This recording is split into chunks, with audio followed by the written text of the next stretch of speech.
A irmã de Javier Milei, Karina Milei, apresentou uma denúncia de fraude das urnas e dos registros eleitorais durante as eleições gerais de 22 de outubro, segundo ela, para beneficiar o outro candidato, que é o atual ministro, o Sérgio Massa.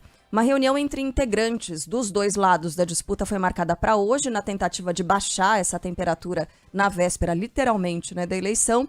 Sobre esse assunto, sobre eleições na Argentina, nós vamos conversar agora com o coordenador do curso de Relações Internacionais do Instituto Mauá de Tecnologia, Rodrigo Galo. Professor, muito obrigada por conversar conosco. Bom dia.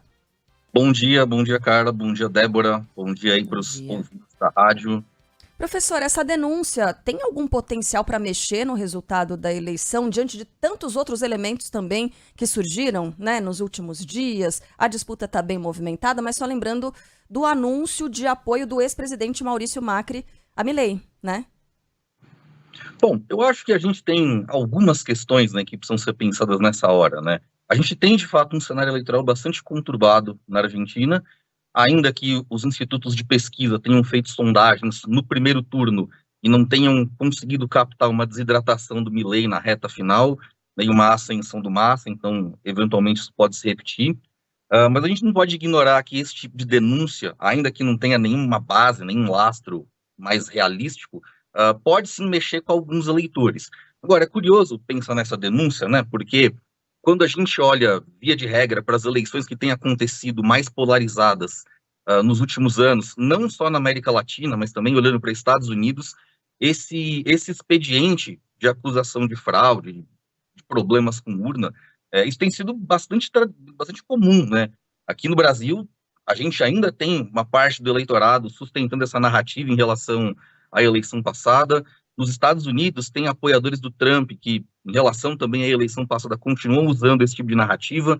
E, recentemente, no fim do ano passado, eu estava lendo sobre eleições do Brasil no começo do século passado, né? E eu vi que, por exemplo, a eleição de 1922 no Brasil, ela terminou com o lado perdedor também fazendo acusações de fraude eleitoral. Então, não é uma coisa necessariamente nova, né? Eu acho que, para além do problema de que alguns eleitores podem olhar para essas acusações e essas denúncias e, eventualmente, se convencerem ou acreditarem nelas, eu acho que isso cria um clima muito ruim para o pós-eleição, independentemente de quem vença, a disputa. Então, eventualmente, tem sim chance desse tipo de narrativa, desse tipo de discurso causar algum problema, né? Eu acho que nessa eleição de amanhã na Argentina, alguma coisa desse tipo pode acontecer. Mas eu acho que, do ponto de vista simbólico, o pior é colocar em dúvida todo um trabalho que a Justiça Eleitoral faz. Eu acho que um dos reflexos, desse tipo de acusação, desse tipo de problema, desse tipo de denúncia, desse tipo de crise política que a Argentina tem enfrentado, é que no primeiro turno a abstenção foi muito elevada.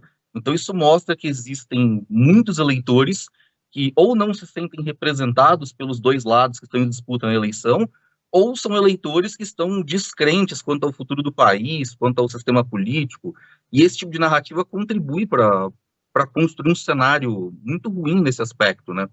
Então, eu acho que essas denúncias, elas colocam, digamos assim, um tempero muito ruim nessa reta final de uma campanha que já foi marcada por disputas, por bastante agressividade política, por, enfim, um clima já muito desfavorável, democraticamente falando, né?